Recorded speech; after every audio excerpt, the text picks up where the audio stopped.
Welcome to 1814. My name is Bema and you're watching and listening your favorite show. Today my guest is Dolores, Chef D, the owner of D's Family Kitchen. Today we're going to talk about business connections, life difficulties, and importance of customer service. Stay tuned!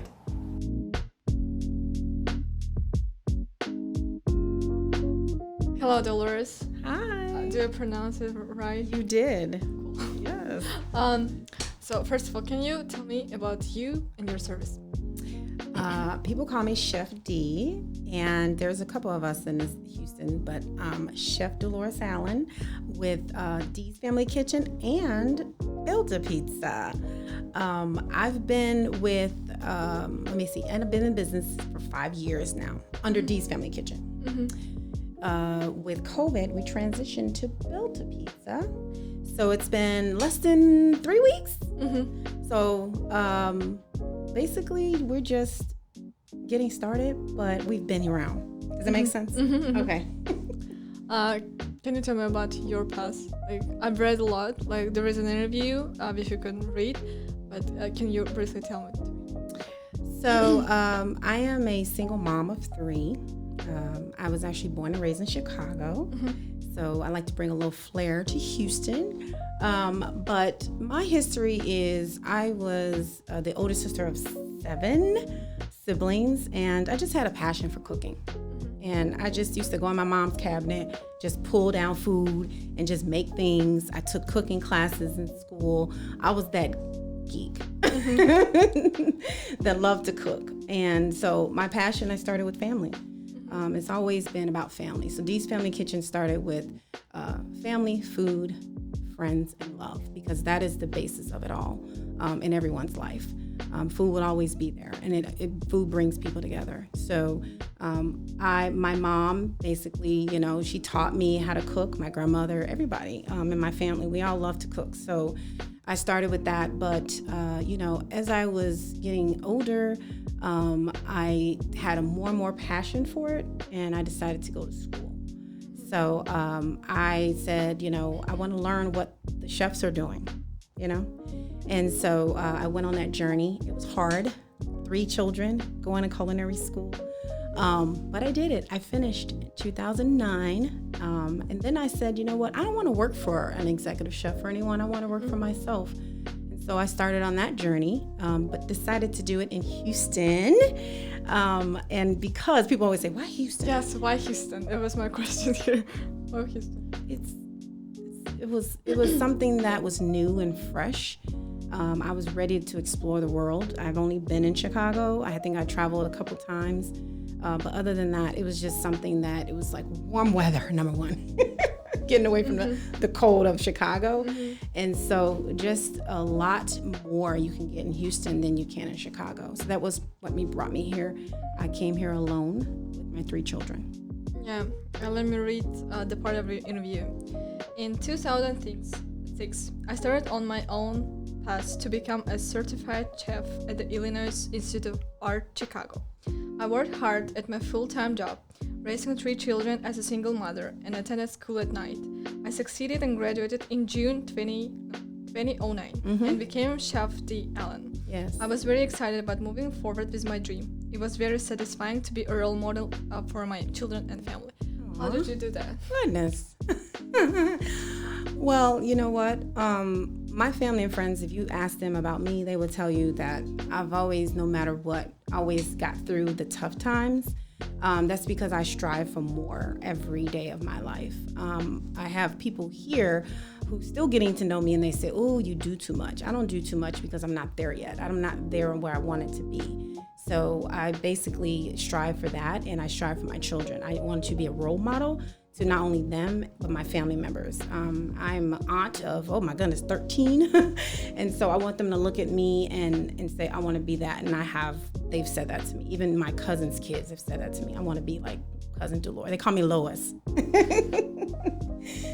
What can you say is your main motivation to keep going? Like your children? Definitely my children. And I want to leave a foundation for them when I leave this earth. And so that is my motivation for their future. They're older now. I have a set of twins. They're 20, and my oldest daughter is 25, and she's on her own in Dallas.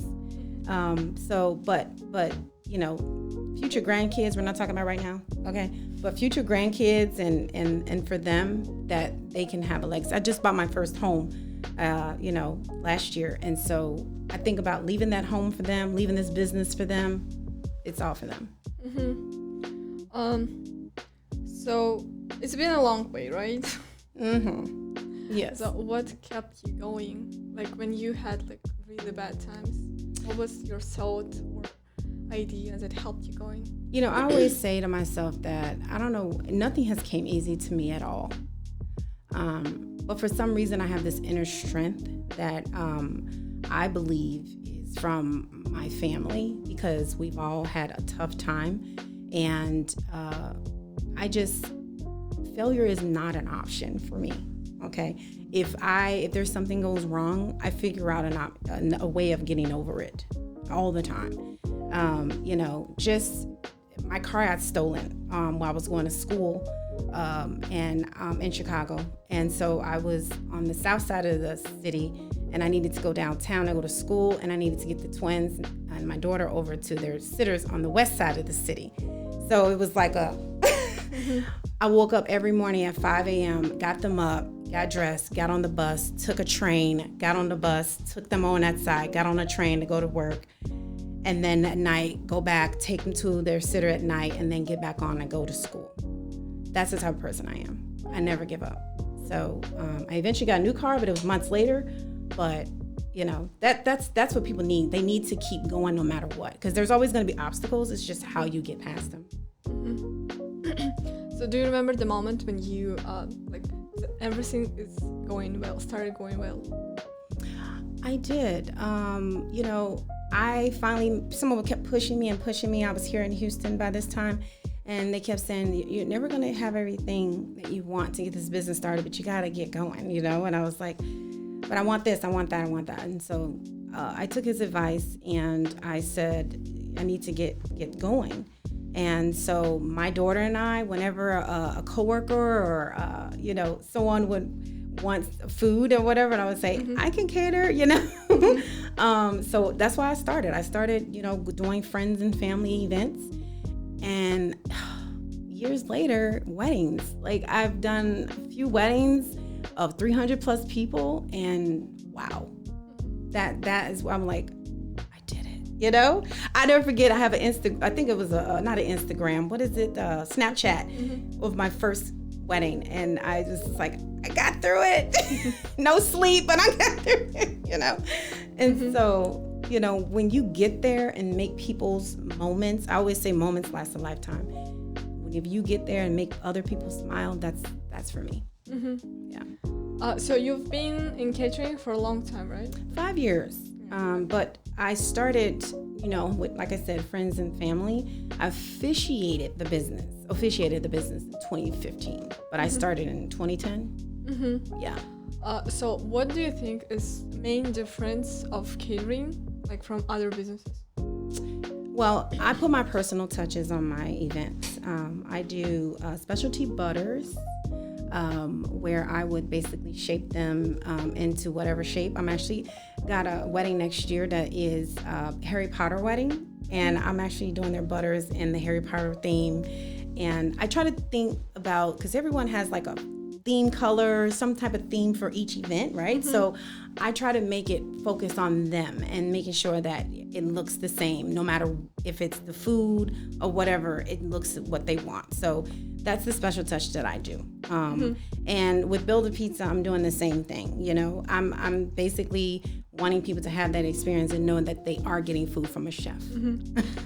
You said about Harry Potter wedding. Can you remember the weirdest event you catered? Well, one, they had a James Bond New Year's Eve party. It was like a masquerade type, but it was James Bond.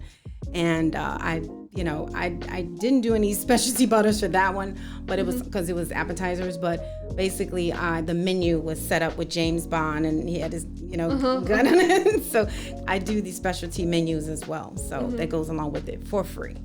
A lot of people tell me I need to charge for stuff, but I just don't feel like it's needed. You're doing it for free, like specialty the menu menus? Yeah, because I feel like it doesn't take as long to sit here and put my menu on paper. It doesn't take that long. So, and I take their theme and do it. But yeah, I don't feel like it's needed. It's a piece of paper. People say, "What about your time?" It doesn't take that much time, everybody. All right. Your choice. So catering and restaurant business. It's, you have to talk to people a lot, and like it's also a customer service. So how do you build connection with between you and your clients, and what do you do with like difficult people? Well, we're going into a different phase right now. It's delivery and pickup. Okay, I can tell you experience from the past, but I actually, for my customers, they can reach me on my cell phone. They can text me, email me, whatever method, because everybody has their own method. A lot of people don't like to talk on the phone. They don't have time, so they text me. I have one that texts me at midnight. If I'm up, I respond to her. I just give that personalized touch to every customer I can. As far as the difficult customer, I've had one that yelled in my face. And I stood there and I listened, and then I tried to resolve the issue at the time. She basically walked away and was like, "That's not what I want, but okay," So I just listened, and because everybody has their own way of dealing with things, and screaming and yelling and getting upset doesn't help the situation. So I just wait until that person calms down, and then I say, "Well, how can we resolve this issue?" So if a person comes yelling, you're just calm? Yes. How did you get there? I was interviewed years ago for Hell's Kitchen, okay? And the interviewer asked me, he said, if Chef Ramsay yells in your face, what would you do? And I said, I would listen. Because you learn when you listen, okay? And so why are you just getting upset? It doesn't help the situation. So that person's already upset. Wait till they're calmed down. I took some classes with my kids to conflict training. How do you listen? You stop, listen, and then you try to resolve the issue. It's basically, yes, I do. How do I do it? I'm a very reserved person. I may get upset with my children and everything, but I try my best to try to resolve the issue. So have you always been like that? Yes. For real? Yeah. Okay, you're lucky. So I have a question about, like, in business world, it's really important to have connections. Yes. How to build connections in the very beginning, and how did you do that? So number one, with Dee's Family Kitchen, I wanted to collaborate with different businesses, right? And I feel like we all can offer something to the customer. My friends, they're photographers. I have someone who bakes cakes. And so I offer for them to, yes, for free, come on my website and basically be on there so we can give our customers a full service, integrated services, and basically building those connections where, their customers get to know me and I get to know their customers, and, just basically, seeing how you can connect with one another is very important, on whether it be business or personal. I think it's important. So I just basically tried to connect with these businesses, and then they refer people, right? Like, I needed locations to have my events. I got a referral from this person, and then they started groups on Facebook. I got on groups with Facebook. So it's just that communication and word of mouth. Word of mouth is so important. So important. I know social media is hot, but don't give up on word of mouth, because if that customer, like you guys, who like food, right, and enjoyed it, you're gonna go and talk to someone. You may share it on social media, but if you're talking to someone, you're gonna talk about it first. Sorry. And also, how to avoid just using each other in business world and being friends with other businesses? No? So many customers. There's no competition. I don't. Everybody say, "Oh, you need to know who your competition is." In some sense, you do. But if you have your own foundation, if you built your own business plan, you need to go off of that. Yes, they have a competitive section of the business plan where you look at your competitors and see how you can be different. Different is good. However, make sure you have your own niche. You do your own thing and focus on that. And that's what the other businesses are doing as well, right? That you're connecting with. I'm trying to think who's like I was at a kitchen, running a kitchen space, and they had their own food and I had mine, right? So I think there's enough people in Houston that we can all have our own customers, you know, even the Domino's of the world, you know, people love Domino's and Pizza Hut. I have my own pizza. I'm going to have my customers that's going to love my pizza as well. Yeah, that's right. Don't worry about what everybody else. My mom used to say that to me. Don't worry about what everybody else is doing. Can you advise some life hacks for young entrepreneurs? I said it earlier, you know, never give up because you're going to go through hurdles. There will be things that are stopping you. And I know young people, you don't have patience, but you better learn it because this world is tough. And, you know, a lot of things are going on. And let me tell you, sit down, come up with a plan. If that plan doesn't work, do it again. You know how many times I've had to look at the business during this time earlier this year and say, you know what, how can I make it to where we are today? Because there's ever changing things, right? I mean, so you have to always reinvent yourself. Always. Never give up, reinvent yourself. Yes. Okay. Always have a backup plan. Okay, 3. One more time. Reinvest yourself, never give up, and have a backup plan. Yeah. Okay. Always. Thank you. Thank you for coming here. I appreciate you guys having me. Thank you. Thank you guys for watching. Follow us on Spotify, YouTube, and Instagram. See you soon.